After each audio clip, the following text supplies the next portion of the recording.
Hey guys, कैसे आप? तो गाइस, गूगल एड्स के ऊपर मैंने ऑलरेडी बहुत सारी वीडियोस बनाई हुई है। किस तरीके से हम कैंपेन सेटअप करते हैं, किस तरीके से हम एडवर्टीजमेंट रन करते हैं, गूगल एड्स के कौन कौन से मेन मेन फीचर्स होते हैं, ऑप्शंस होते हैं, उनको हम कैसे यूज करते हैं, उनका क्या बेनिफिट होता है। तो गाइस, इन सब टॉपिक के ऊपर मैंने ऑलरेडी बहुत सारी वीडियोस बनाई हुई है। इनफैक्ट मैंने एक प्ले लिस्ट बनाती है, वहां पर मैंने सारी की सारी वीडियोज वहां पर डाल दी। अगर आपने वो प्ले लिस्ट नहीं देखी है तो जाकर के वो देखिए। आई होप आपको बहुत सारा कंसेप्ट क्लियर हो जाएगा गूगल एडवर्टीजमेंट के बारे में। तो गाइस, आज की इस पर्टिकुलर वीडियो में हम बात करने वाले हैं ऑनलाइन डिस्प्ले एडवर्टीजमेंट के बारे में। ऑनलाइन डिस्प्ले एडवर्टीजमेंट क्या होता है, ये कैसे काम करता है, इसके थ्रू हम अपने बिजनेस के लिए ज्यादा रेवेन्यू कैसे जनरेट कर सकते हैं, एक राइट ऑडियंस तक हम डिस्प्ले एडवर्टीजमेंट के थ्रू कैसे पहुंच सकते हैं, इसके क्या क्या टाइप होते हैं, क्या क्या फॉर्मेट्स होते हैं, क्या क्या प्लेटफॉर्म्स होते हैं जिन पर ऑनलाइन डिस्प्ले एडवर्टीजमेंट हम रन कर सकते हैं। तो गाइज, वीडियो को पूरा देखना। वीडियो को पूरा देखोगे तो सारे कंसेप्ट आपके क्लियर हो जाएंगे इस वीडियो से। तो गाइज, यहाँ पे चलिए वीडियो को शुरू करते हैं। तो गाइज, जैसा कि आपने अपने आसपास रोड के किनारे बिलबोर्ड देखे होंगे, अगर आप मार्केट में जाते हैं तो दुकान के ऊपर बैनर बने हुए देखे होंगे, अपने आसपास की दीवारों पर आपने टेम्पलेट्स को छपे हुए देखे होंगे। तो गाइज, ये सब क्या होते हैं, ये भी एक डिस्प्ले एडवर्टीजमेंट का एक फॉर्मेट होता है। तो गाइज, ये इनको बोलते हैं हम एक ऑफलाइन डिस्प्ले एडवर्टीजमेंट।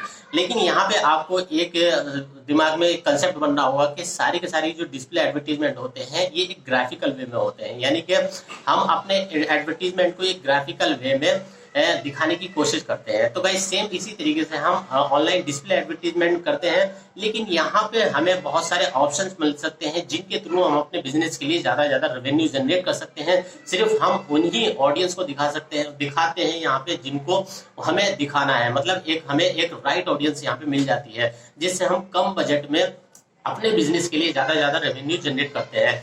इनफैक्ट यहाँ पे गूगल डिस्प्ले एडवर्टीजमेंट जो है, जितने भी अदर कैंपेन्स होते हैं उन सबसे पावरफुल क्या होता है, यहाँ पे डिस्प्ले एडवर्टीजमेंट होता है। ये मैं नहीं कहता हूँ, बहुत सारे एक डिजिटल मार्केटिंग एक्सपर्ट भी यही बोलते हैं, इनफैक्ट गूगल भी यही बोलता है।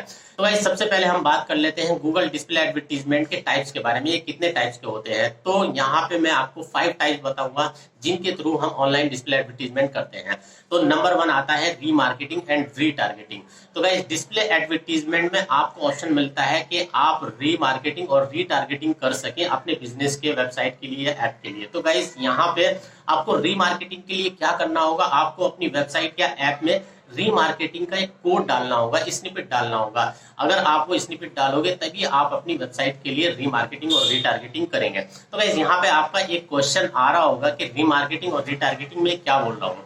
तो गाइस, अगर आपको इसके बारे में डिटेल में जानना है तो आप मुझे कमेंट करके बताइएगा, मैं उसके ऊपर एक सेपरेट वीडियो बनाऊंगा। रीमार्केटिंग और रीटारगेटिंग बेसिकली क्या होती है, इसका किस तरीके से हम यूज करते हैं। तो गाइस, टाइप नंबर 2 है टारगेट बाय प्लेसमेंट। तो गाइस, प्लेसमेंट के अंदर आपको ऑप्शंस मिल जाता है कि किस पर्टिकुलर वेबसाइट पर, किस पर्टिकुलर ब्लॉग पर, किस पर्टिकुलर आप ऐप पर, किस पर्टिकुलर यूट्यूब चैनल पर या वीडियोस पर आप अपना ऐड दिखाना चाह रहे हैं। तो प्लेसमेंट में आप उन वेबसाइट को, ब्लॉग्स को या आर्टिकल्स को या ऐप को सेलेक्ट करते हैं और उसके बाद में यहाँ पे आप टारगेट कर देते हैं उन प्लेसमेंट को जहां पर आपको अपना एडवर्टीजमेंट दिखाना है।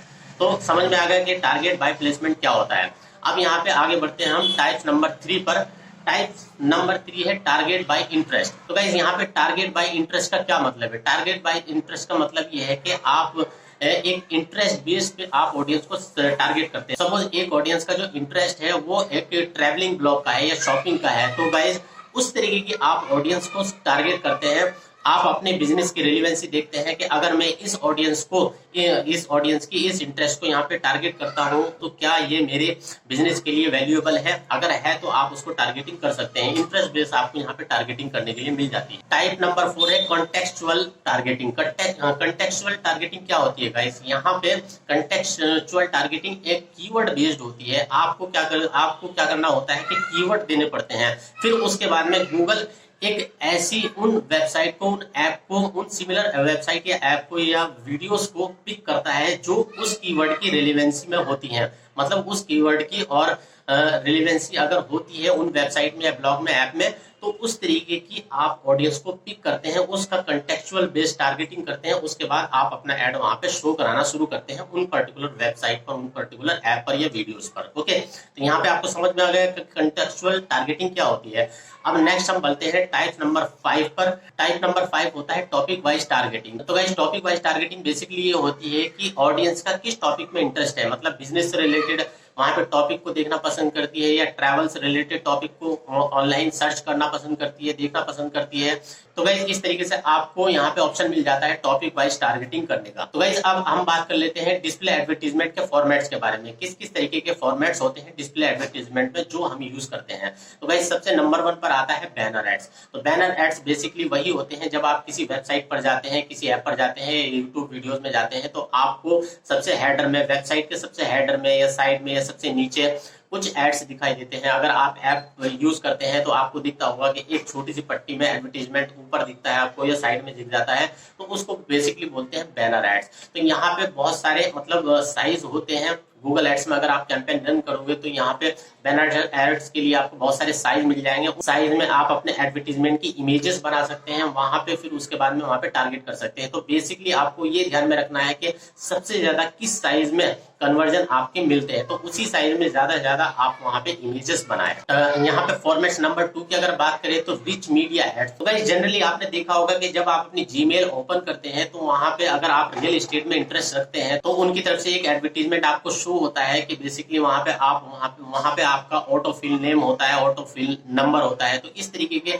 जो एलिमेंट यूज करते हैं होते हैं वो रिच मीडिया एड्स के अंदर आते हैं। तो इस तरीके के एड आप डिस्प्ले एडवर्टीजमेंट के थ्रू कर सकते हैं। नंबर 3 पर आता है इंटरस्टिशियल एड्स। तो गाइस अगर आपने कभी एक गेम ऐप यूज किया होगा तो आप जब कोई स्टेज पार कर लेते हैं तो आपको कभी कभी एक पॉपअप फुल स्क्रीन पर एक इमेज दिखती है, एक एड दिखता है, तो उसी को बोलते हैं इंटरस्टिशियल एड्स। तो उसके थ्रू भी आप यहाँ पे डिस्प्ले एडवर्टीजमेंट कर सकते हैं। तो यहाँ पे फॉर्मेट्स नंबर 5 होता है स्पॉन्सरशिप एड्स। स्पॉन्सरशिप एड्स क्या होता है, बेसिकली आप एक सोशल मीडिया इन्फ्लुएंसर को पकड़ते हैं, वहां पर आप दिखाते हैं कि आप हमारे इस एड्स को दिखाइएगा। वहां पे वो इमेज टाइप के दिखाता है, कुछ आपका लोगोस दिखाता है बैनर का, कुछ आपके ब्रांड का लोगोस दिखाता है, कुछ मतलब प्रोडक्ट दिखाता है। तो इस तरीके की एडवर्टीजमेंट भी ये क्या होती है, डिस्प्ले एडवर्टीजमेंट के अंदर आती है। तो गाइज अब हम बात कर लेते हैं कि डिस्प्ले एडवर्टीजमेंट किन किन प्लेटफॉर्म पे हम कर सकते हैं। तो गाइज गूगल एड्स के थ्रू भी हम डिस्प्ले एडवर्टीजमेंट कर सकते हैं, तो आपको पता ही होगा।